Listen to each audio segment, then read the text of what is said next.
माता हो माता को नि माता महागुरु ल्याउनु नि एउटा उहाँले ल्याउनु न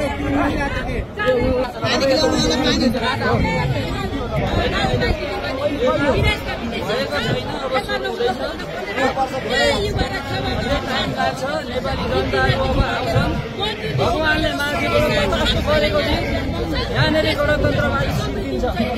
काली माता जय वैष्णो देवी स्वयं धरतीमा आउनुहुन्न। वीरेन्द्र सरकारको आत्माले के भनिरहेछ भने यत्रो धेरैजना मान्छेहरू यहाँ गाडी चलाउन आइरहेको छ। उहाँको आत्मा रोइरहेछ, उहाँलाई दुःख भएको छ। उहाँले बिना निर्दोष मान्छेले हत्या गर्नुभयो।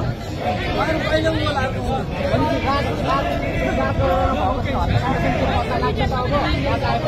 यही नेताहरूले पत्ता लगाउन दिँदैन। यही नेताहरूले दबाइरहेछ। यो राज्य शक्तिले दबाइन्छ। यसमा राज्य शक्तिकै हात हो उहाँहरू माथि जानको लागि। हत्या गर्ने हत्यारा नि म भन्नै पर्यो भने म भन्छु। यसमा केपी ओली, प्रचण्ड, माधव नेपाल र विदेशी शक्तिहरूको हत्या हो। यो उहाँकै आत्माले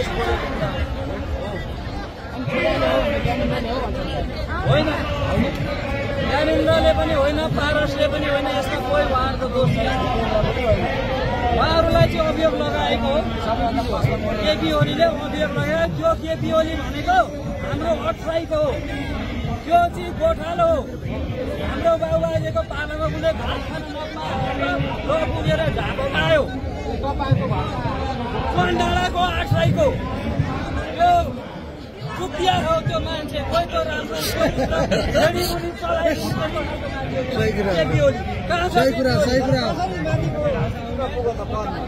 मान्छेको कर्ममा लेखेर एकचोटि गयो। त्यसलाई भगवानले तथास्तु गरिदिएको थियो। अब त्यसको समय यो बुझे हुन्छ। त्यसको धेरै भयो। अब त्यसको धेरै भयो। 1 वर्ष त्यहाँबाट केपी ओली सिक्यो। त्यसबाट देशमा राजतन्त्र आउँछ। राजतन्त्रमा राजा ज्ञानेन्द्रले शासन गर्नुहुन्न।